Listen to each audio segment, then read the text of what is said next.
दोस्तों, जो लोग जंग की शुरुआत में कसम खा रहे थे कि बाइडेन की कसम हमास को कर देंगे खत्म, अब वही लोग अपने मुंह से कहने लगे हैं कि 5 साल में भी हमास को हम खत्म नहीं कर सकते। जो लोग गाजा पर कब्जा करा रहे थे कि गाजा पर इजराइल ने पूरी तरह से कब्जा कर लिया है, वही कब्जे वाले इजरायली सैनिक अब ये कह रहे हैं कि गाजा में सबसे बुरे दौर से गुजर रहे हैं इजरायली सैनिक, जहां उनकी हालत इस कदर खराब है कि कोई सुध लेने को तैयार नहीं है। कभी भी कहीं से भी किसी भी जगह से हमास के मुजाहिदीन आते हैं और उनके सैनिकों की टुकड़ी पर बड़ा हमला कर देते हैं, जिसमें कई इजरायली सैनिक जो हैं घायल हुए हैं, कई ढेर हुए हैं, जिसकी जानकारी इजराइल डिफेंस फोर्स द्वारा दी गई है। जहां कई बड़ी अपडेट जो है लगातार सामने आ रही है, जहां खुल करके बड़े ऐलान किए गए, जहां साफ तौर पर आप देख सकते हैं कि इजरायली सेना ने यह दावा किया है कि गाजा शहर में UNRW मुख्यालय में हमास से संबंधित लड़ाकू मौजूद थे, इसलिए उसने ये बड़ा हमला किया। और UNRWA दोस्तों लोगों को मदद पहुंचाने के लिए वहां पर कार्य कर रहा है। और UNRWA आखिरकार मदद क्यों पहुंचा रहा है? इसलिए इजराइल को खटक रहा है, जिसके बाद एक के बाद एक कई हमले जो हैं एजेंसीज के ऊपर कर दिए गए, जो फिलिस्तीन के लोगों के मदद के लिए आगे आ रहे हैं।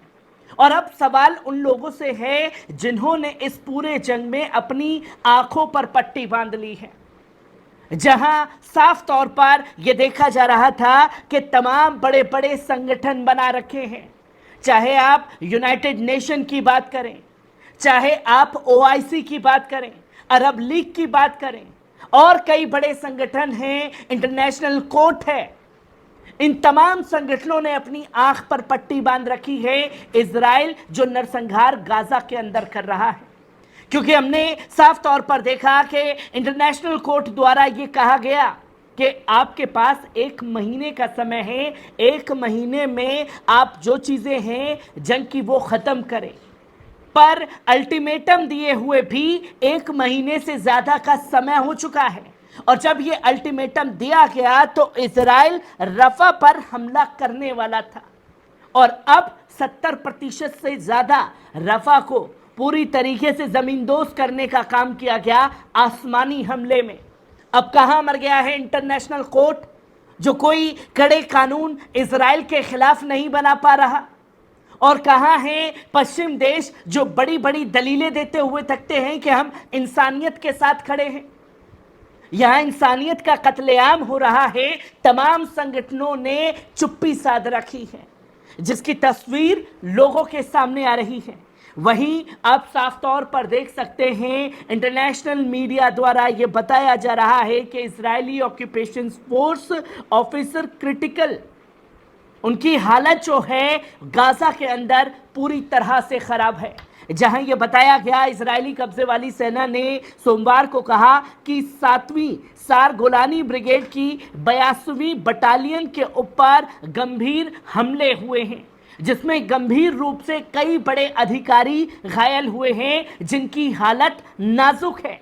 यह घोषणा इजराइल कब्जे वाले बलों द्वारा एक बयान में कहा गया, जिसमें खुलासा हुआ कि बटालियन 52 के कमांडर को दक्षिण गाजा में एक भयंकर टकराव के दौरान चोटें आई। घायल अधिकारी कर्नल के पद पर मौजूद हैं।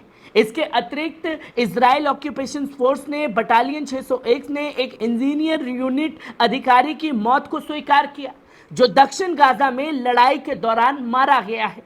इससे 7 अक्टूबर 2023 से अब तक की बात की जाए तो इजरायली सैन्य की संख्या जो है वो 680 है जो मारे गए हैं, जो कि ये बताने की कोशिश इजराइल द्वारा की गई। और अगर बात की जाए तो इजराइल ये कह रहा है कि 4097 लोग ही अब तक 7 अक्टूबर से 10 महीने के अंदर घायल हुए हैं। जब ये तमाम बड़ी चीजें डंके की चोट पर झूठ बोली जा रही हैं, तो इजरायली मीडिया ये भी बता रहा है कि इजरायली सैनिक गाजा से छुट्टी लेना चाहते हैं, उनकी हालत खराब है। सेना जंग लड़ने को तैयार नहीं है और अपने नागरिकों से अपील की जा रही है कि इस मुश्किल घड़ी में हमारा साथ दीजिए। कब्रिस्तान जो हैं इजरायली सैनिकों के पूरी तरीके से लाशों से पट चुके हैं, जिसकी कई सारी तस्वीरें लगातार लोगों के सामने आ रही हैं।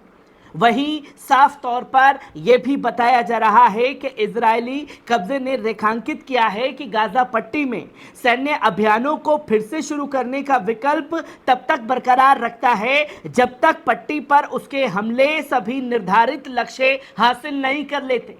बीते 10 महीने में पूरी दुनिया की ताकत होने के बावजूद ये अभी तक अपने लक्ष्य पर नहीं पहुंच पाए और सबसे बड़ा लक्ष्य था अपने बंधकों को छुड़ाना।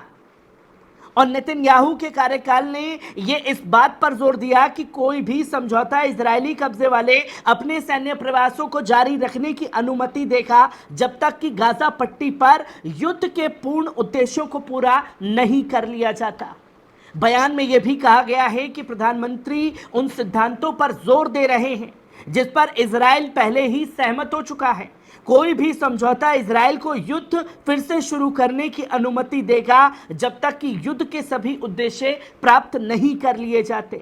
सहमत योजना नहीं बन पाने के बाद जिसके बाद निष्कर्ष निकाला गया है कि जिस योजना पर इजराइल ने सहमति व्यक्त की है, जिसका राष्ट्रपति बिडेन ने स्वागत किया है, वे इजराइल को युद्ध के अन्य उद्देश्यों का उल्लंघन किए बिना बंधकों की अदला बदली के बारे में बताता है, जिसकी जानकारी जो है वो खास तौर पर दी गई है। और साफ तौर पर यह बताया जा रहा है कि रफा 70% डैमेज कर दिया गया है, जिसकी जानकारी दी जा रही है। और ये तब हुआ है जब इंटरनेशनल कोर्ट ने मोहलत दी थी 1 महीने की और 2 महीने हो चुके हैं, फिर भी आज तक नरसंहार नहीं रुकवा पाया है इंटरनेशनल कोर्ट। जहां इजराइल ने हमास लड़ाकों के खिलाफ समित अभियान का वादा करते हुए 6 मई को राफा पर आक्रमण किया, लेकिन 2 महीने के बाद सबसे दक्षिण शहर धूल से ढके भूतिया शहर में बदल चुका है। इसकी जर्नलिस्ट की बात की जाए तो शहर में अनुमति देने वाले पहले विदेशी पत्रकारों में से एक था जिसने इजराइल के विनाशकारी युद्ध से गाजा के 2 मिलियन से अधिक लोगों को आश्रय दिया था। इजराइल ने अंतर्राष्ट्रीय पत्रकारों को स्वतंत्र रूप से गाजा में प्रवेश करने से रोक दिया था, जहां नियम कानून की धज्जियां उड़ाई गई। 150 से अधिक फलस्तीनी पत्रकारों को जमीन स्तर पर रिपोर्टिंग कर रहे थे, जिसे इजरायली हमलों में शहीद कर दिया गया है, जिससे यह पत्रकारों के लिए सबसे घातक संघर्षों में से एक बन गया। गोलियों से छलनी किया गया, अपार्टमेंट इमारतों की दीवारें उड़ गई हैं और खिड़कियां टूट गई हैं। मलबे के ढेर में भारी सड़कों से बेडरूम और रसोई दिखाई देते हैं, जो वहां से गुजरने वाले इजरायली सैन्य वाहनों के ऊपर गुजरते हैं। बहुत कम नागरिक बचे हैं। इजराइल जिस पर गाजा से बल प्रयोग का आरोप लगाता है, उसका कहना है कि उसका लक्ष्य हमास को पूरी तरीके से नष्ट करना है, पर मजलूम फिलिस्तीनियों के ऊपर बम गिराए गए। और लोग अब इंटरनेशनल कोर्ट से सवाल कर रहे हैं कि 1 महीने की मोहलत थी, 2 महीने से ज्यादा राफा पर हमले को हो चुके हैं, जहां 70% राफा को बर्बाद कर दिया गया है। उसके बावजूद मुजाहिदीन अपने हक और हुकूक के लिए संघर्ष कर रहे हैं और गाजा में चुन चुन करके इजरायली सैनिकों को ढेर कर रहे हैं।